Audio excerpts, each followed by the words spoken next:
Tapi tadi tugas kami dihalangi oleh Densus 88 oleh otoritas pengadilan negeri Jakarta Timur, katanya perintah atasan. Bubarkan Densus. Katanya ini sudah atensi atasan, Pak. Saya tanya, pasal apa yang melarang keluarga menemui seorang terdakwa? Adalah jawaban dari eksepsi kami. Dari eksepsi kami, tapi tetap aja kembali pada pertama. Jadi tidak ada unsur-unsurnya, tidak ada perbuatannya. Itu jelas di dalam dakwaan itu harus ada. Itu kita bisa melihat betapa sebenarnya rutan itu tidak layak, tidak manusiawi. ya, tidak manusiawi. Dan ingat, selama beliau itu belum diputus, beliau itu adalah belum bersalah. Kejadian, proses pengajuannya. Tadi juga menjual-jual nama Pengadilan Negeri Bekasi. Kita perlu cek itu. Pernah nggak pengajuannya Jakarta Bekasi? Perlu Anda ketahui, tanggal 7 Agustus 2018, Tito Karnavian mengumumkan bahwa Presiden Jokowi menyetujui untuk dibangun sebuah rutan di mana bentuknya adalah model kontainer. Ini meniru daripada kontainer yang ada di Spanyol. Anda bayangkan, sedangkan ini Jakarta, ya, betapa panasnya. Tanpa ada alat bantu berupa untuk meringankan kondisi angin dan segala macam, ditaruh di situ.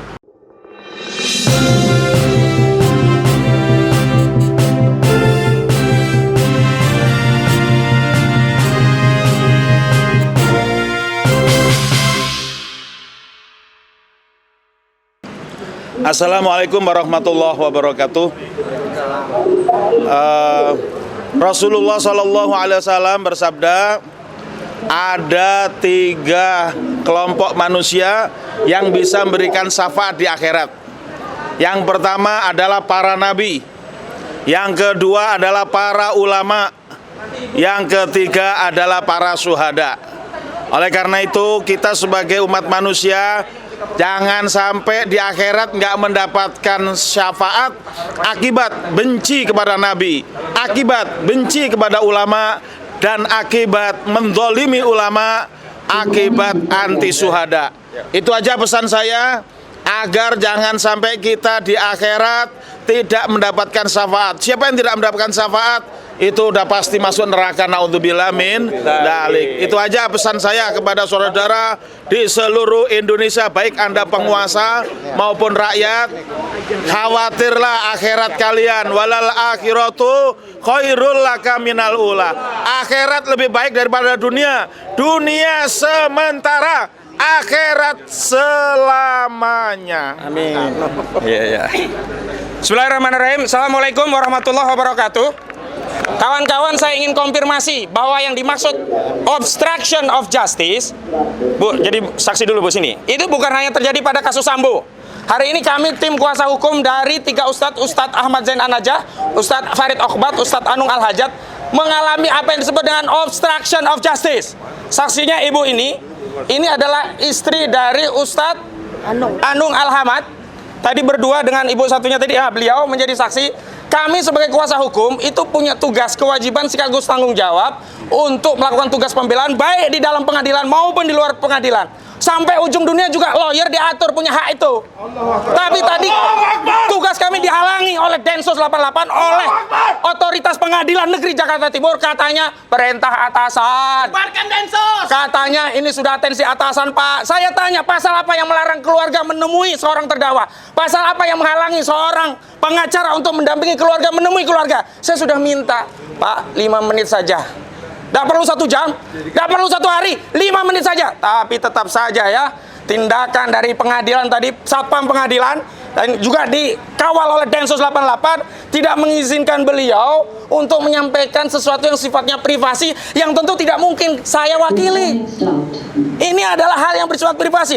Dalam proses pengadilan saja hak-hak terdakwa tidak dipenuhi, apalagi nanti kalau sudah divonis. Karena itu kami juga mengkonfirmasi, tidak ada wewenang bagi Densus 88 kalau perkaranya sudah masuk pengadilan.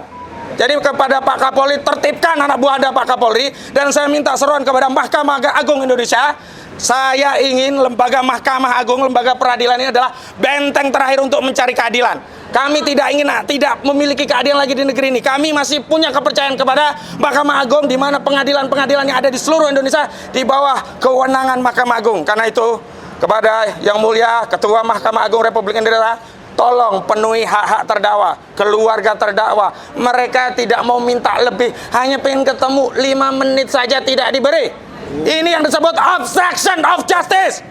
Karena itu yang seperti ini dilawan atau dilawan, saudara? Lawan! Takbir! Assalamualaikum warahmatullahi wabarakatuh. Bang Ismar, tentang materi, silakan. Silakan. Nanti Terima kasih. Bu Kurnia jangan lupa Ya. ya, Bu. Ada pertanyaan barangkali? Penjelasan tentang persidangan dulu. Ya, ya. Oke. Resepsi aja.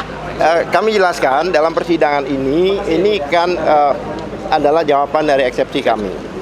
Dari eksepsi kami, tapi tetap aja kembali pada pertama. Jadi tidak ada unsur-unsurnya, tidak ada perbuatannya. Itu jelas di dalam dakwaan itu harus ada. Kemudian yang menarik lagi, menggunakan undang-undang tahun 2018 dengan peristiwa nomor 5 Undang nomor 5 2018 yang peristiwa yang diungkap itu jauh sebelumnya. Jelas di dalam bab 1 pasal 1 KUHP itu jelas dikatakan tidak ada hukum, tidak ada pidana kalau tidak ada hukum yang mengatur. Bagaimana mungkin peristiwa belum terjadi, alasannya lex specialis. Ya kalau isinya sama, beda. Isinya beda. Jadi menarik sekali satu peristiwa yang terjadi bahkan 10 tahun, 5 tahun sebelumnya itu digunakan Undang-Undang 2018. Ini kan menarik, oleh sebab itu eksepsi kita insya Allah hakim memahami dan hakim bijaksana dalam memberikan putusan. Dan mudah-mudahan kami juga mohon doa bahwa eksepsi kami diterima. Terima kasih. Ya. Dan satu hal, kalau benar-benar pengadilan berpedoman kepada aturan yang ada, maka seharusnya eksepsi kami diterima. Dan ustadz semuanya itu harus bebas demi hukum. Terima kasih. Kurnia dulu. Bismillahirrahmanirrahim. Assalamualaikum warahmatullahi wabarakatuh. Saudara-saudaraku sebangsa dan setanah air, bahwa pada hari ini kami telah mengikuti beberapa kali persidangan dan pada hari ini adalah replik ya dari JPU atas eksepsi kami. Kami ingin menyatakan bahwa yang sudah disampaikan tidak akan kami ulangi kembali, tapi sebagai seorang lawyer perempuan sekaligus insya Allah mujahidah, saya ingin mengatakan bahwa kami tadi meminta kepada majelis hakim agar kiranya penahanan daripada klien kami itu segera untuk dipindahkan ke tempat rutan yang lebih layak. Perlu Anda ketahui, tanggal 7 Agustus 2018, Tito Karnavian mengumumkan bahwa Presiden Jokowi menyetujui untuk dibangun sebuah rutan di mana bentuknya adalah model kontainer. Ini meniru daripada kontainer yang ada di Spanyol. Anda bayangkan, sedangkan ini Jakarta, ya, betapa panasnya. Tanpa ada alat bantu berupa untuk meringankan kondisi angin dan segala macam, ditaruh di situ. Ustadz kita ini kebetulan sudah sangat, dan ada CCTV ya, sehingga tidak ada privasi. Saya ingin mengatakan, kalau ada penyidik menyatakan ketika menanyakan seorang tersangka, dia mengatakan apakah Anda dalam keadaan sehat? Saya kira mari kita coba untuk tidak bersikap munafik dalam hal ini, ya. Tolong pemerintah, Anda tidak boleh ikut campur kalau hal itu menyangkut yudisial. Ya, karena Anda adalah eksekutif. Bang Herman Kadir saya ingatkan pernah mengatakan eksekutif sendiri, yudikatif sendiri, ya, lalu legislatif sendiri. Masalah yudikatif berada dalam Mahkamah Agung. Oleh karena itu kami minta dengan sangat agar dipindahkan ke tempat rutan yang lebih beradab. Jangan lupa mereka adalah ustadz, mereka adalah guru bangsa. Ya. Allahu Akbar. Kami sampaikan. Dan ini adalah tahanan titipan, ya. Jadi janganlah bertindak overacting terhadap hal tersebut.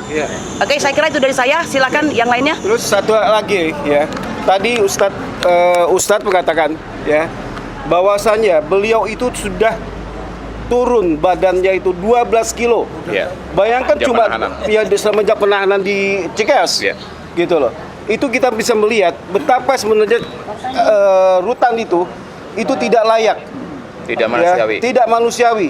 Dan ingat, selama beliau itu belum diputus, beliau itu adalah belum bersalah.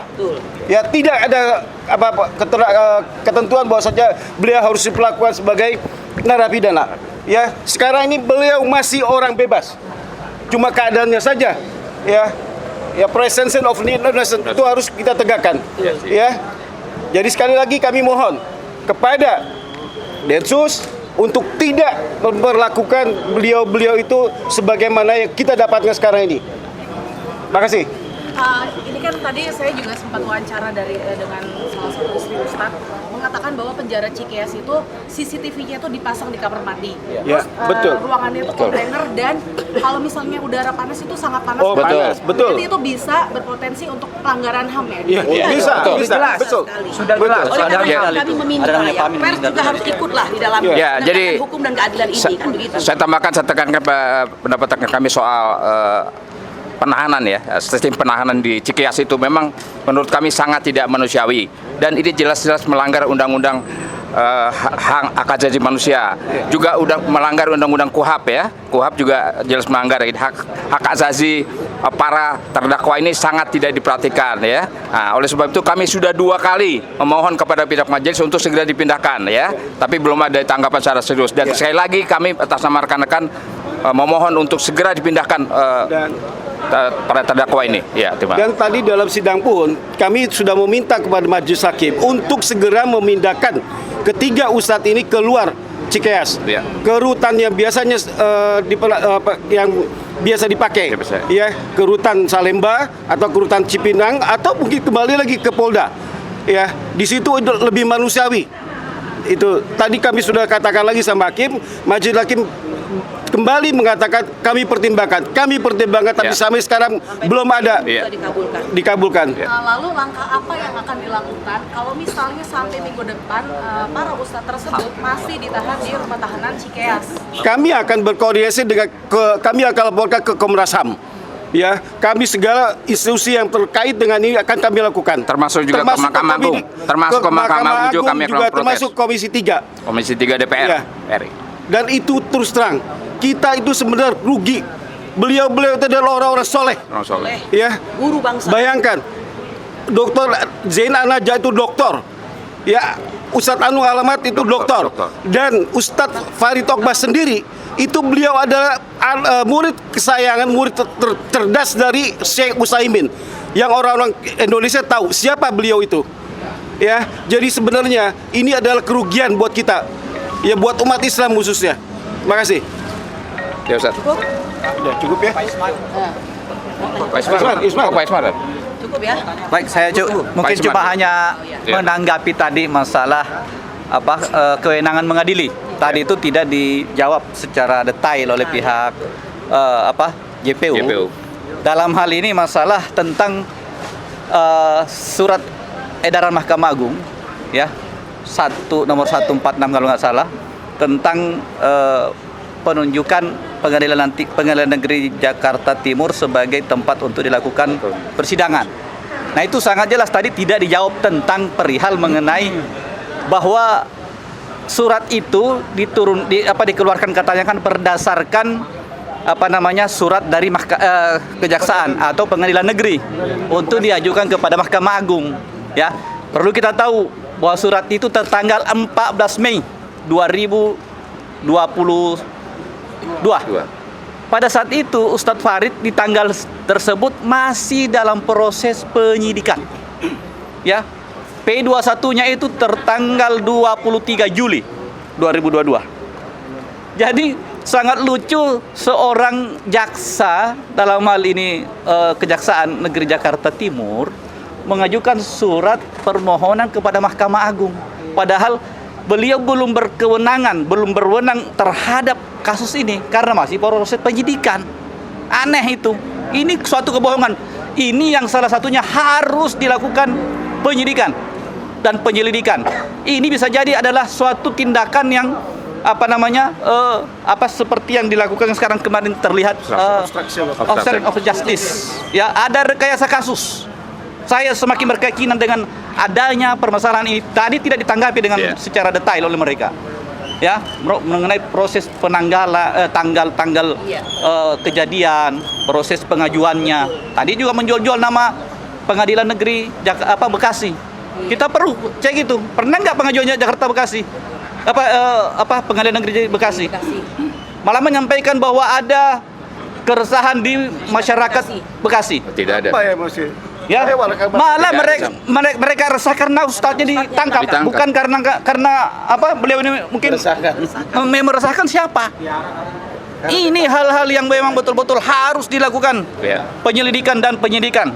kita sangat mencurigai bahwa tindakan Satgas 303 Satgasus itu memang ada pengaruhnya dalam perkara ini.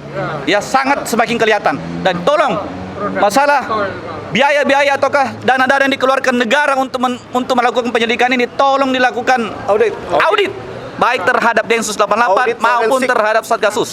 Ya. Audit forensik ya kita Tolong minta. diaudit.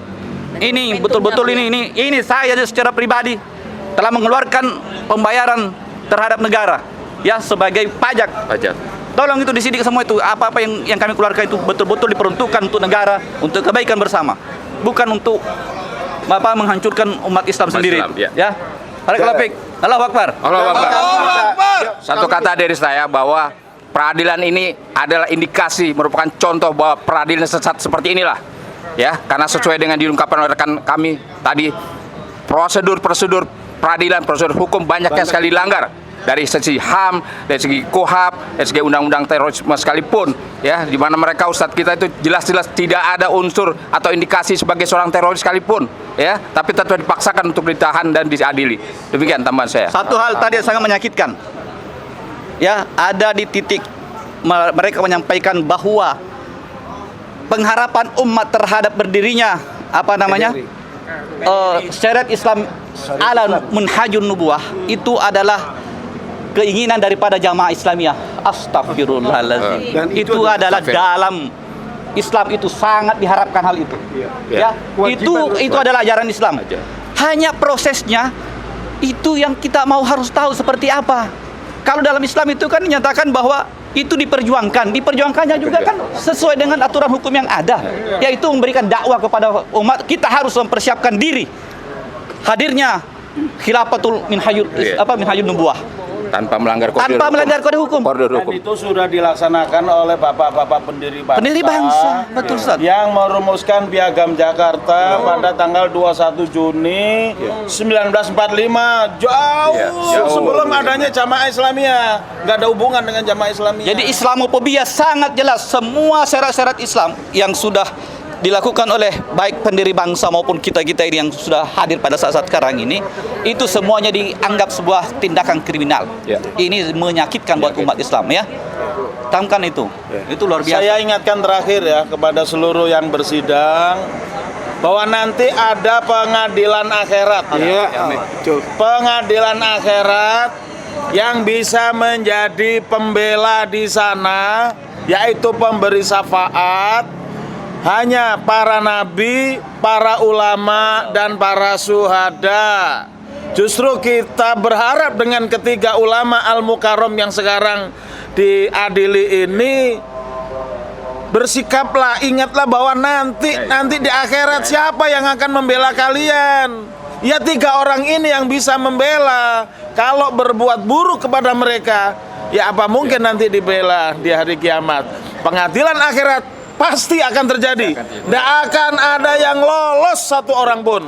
Itu aja saya cuma ingetin aja. Jangan lupa bahwasanya di akhirat nanti dia tidak bisa mengatakan saya cuma menjalankan perintah atasan ya Allah. Tidak bisa itu. Ingat, camkan dan gitu. Ya. Assalamualaikum. Allahu Akbar. Akbar. Allahu Akbar. Teroris bukan Islam dan Islam bukan teroris. Ulama kami bukan teroris. Ustadz kami bukan teroris. Islam bukan teroris. Allahu Akbar. Allahu Akbar. Dan yang menuduh adalah keparat negara. Saya putra dari Imam Militer Bintal Polri, Jayapura, Jawa Barat, fraksi ABRI 2 periode. Ayah saya tidak melarang saya ikut taklim dengan besar Badi Okbah dari tahun 95. Tapi kenapa sekarang Ustadz dikriminalisasi? Apa salahnya? Baik, ya. Terima kasih. Masih. Cukup. Assalamualaikum warahmatullahi wabarakatuh. Waalaikumsalam.